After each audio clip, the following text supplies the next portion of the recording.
andi fitna ci réew mi mu ngi jóge ci justice te du weesu juróom wala fukki magistrat ñi jàpp ni yokkute bu am ci budget performance nax nañ seen bopp budget dafa musa di yokku ay ñooñu Ousmane Sonko yi jàpp leen ci ñu bëri def leen mandat de dépôt andi fitna ci réew mi mu ngi jóge ci justice te du weesu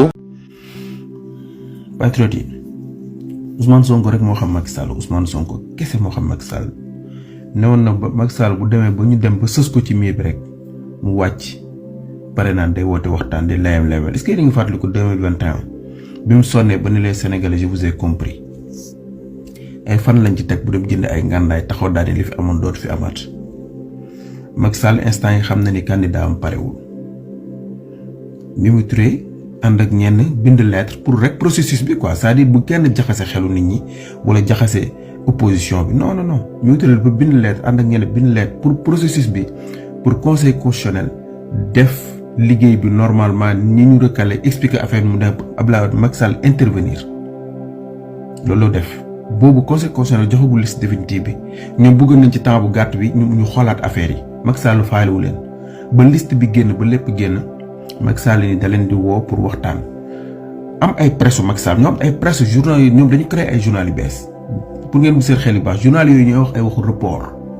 mais nag ñoom bu ñu demee ba koy wax xëy na am na ku leen di activé pour ñu wax ko journal yooyu ñuy wax ay wax report élection Macky Sall woote pour gisanteeg une partie de l'opposition ñooñu recalé yi au palais mais li ci neex mooy ñi nga xam te ni ñooy 15 personnes ñoo d'accord gum pour dem gis ko 15 ñoo d'accord Mimi Touré moom teel naa déclaré ni mu demul Amsatou Sow Sidibé je pense moom tam teel naa wax ni du dem am na ñu déclaré du dem Bougane nee na moom dafa nekk ci coalition groupe mënul jël décision te fekk ñoom concerté wuñ bari wax na dëgg man ci sama gis-gis amuma dara lu may reproché Bougane man dama jàpp naa ci opposition la bokk mosuma ko gis mu def man sama bët moo may ak sama nopp du ma topp rek ay waxu réer na nii gisuguma ko bu def acte boo xamante ni dañuy wax ne Bougane fii la bokk du fay la bokk du ma sosal kenn waaw donc loolu la wax dégg naa ko sànq bu wax ko ci kii bi mais wax nañu report moom nit du ko xalaat Macky Sall warul xalaat sax wax ay waxu report élection yi na gaaw ñëw ñu duma ko Bougane wax na ko ma dégg ko sama nopp tey léegi pour li reetaan lu ci mbir mi mooy dama leen jox liste ñi nga xamante ni ñoo d'accord pour dem liste bi laa leen di jox su ku ci xam kenn rek na ma ko wax man boog ñi ma ci xam su ma jumul ñaari nit laa ci xam non ñett laa ci xam kenn ki ci fan yi laa ko xam ci boori élection dama di limal 15 personnes yi d'accord pour l'instant pour dem 15 yi d'accord ci 15 yi am na ku ñuy wax Amdi Diallo Fall bu dee xam ngeen ko ngeen wax ma ko ci candidat yi rek la bokk Amdi Diallo Fall am na Amadou Ale Kane am na ku ñëw Aliou Sarr ex ministre Macky Sall la woon AFP la bokkoon Aliou Sarr bon tur bi xam ngeen ko mais peut-être jëmm sax du ngeen ko xam Aïda Goudiaby su ngeen ko xamee ngeen jàppale ma ci ñun ñoo d'accord pour dem gisi Macky Sall tey de pour wax ci destin wu sénégalais yi ñooñu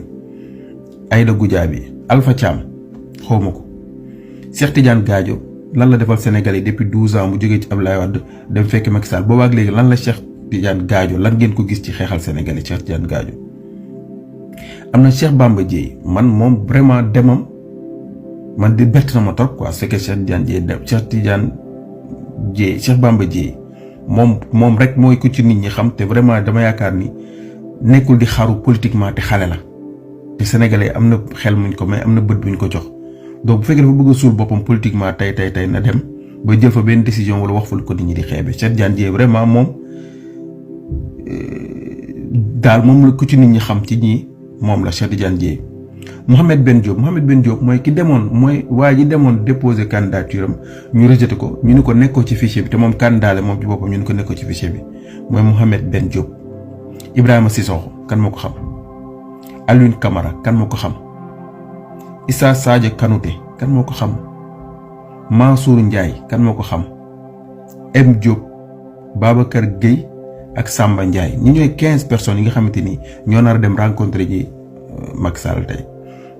ci liñ jotagum Bougane dégguma keneen ak keneen 15 yi la presse bi wax tey 15 yi ñoo bëgg a dem pour waxtaan ci destin au Sénégalais wala ëllëg seen candidature ñoom mais instant bi ñu toll ni processus bi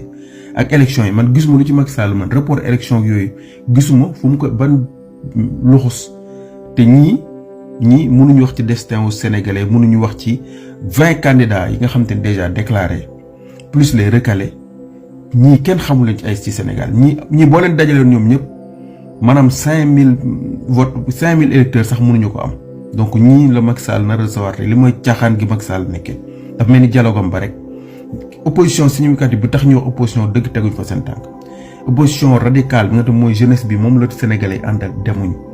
ay paak ñu kenn xamul la fa dajale def lu ko neex mais ñii ma leen wax nii nga xam kenn xamu leen ku dul Cheikh Bamba Dièye nga ciy xam Cheikh Tidiane Gadio à part loolu amu ci kenn koo xamante ni nee nga da nga fa dem ñii la Macky Sall war a jàkkaar loolu tey pour waxtaan ci destin wu Sénégalais yi mais mënul fexe ba bëre du am le 25 février c'est pas possible.